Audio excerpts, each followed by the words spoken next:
மனித உதவிகள்.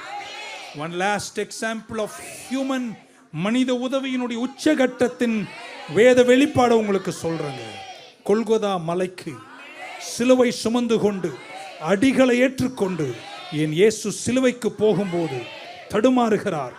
தேவகுமாரன் மனுஷகுமாரன் ரத்தம் வடிந்து உடல் உறுப்புகள் வெளியே தரும் அளவிற்கு அடித்து கிழித்தார்கள்.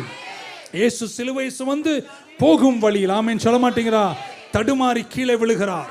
இதற்கு மேல என்னால் என்னுடைய அசைன்மெண்ட், சிலுவை என்ற அசைன்மெண்ட்டை கம்ப்ளீட் பண்ணுவதற்கு இனி ஒரு அடி வைக்க பலன் இல்லை என்று தெரிஞ்ச போது சைரின் நாட்டு ஊரானாகிய சீமோன் என்ற ஒரு மனுஷன் இயேசு கிட்ட வந்து, நீங்க வேணா நான் சுமக்கிற அந்த சிலுவையை என்று, முன்ன பின்ன அறிவில்லாதவர், முன்ன பின்ன பிரகாசம் இல்லாதவர், சிலுவையை சுமந்து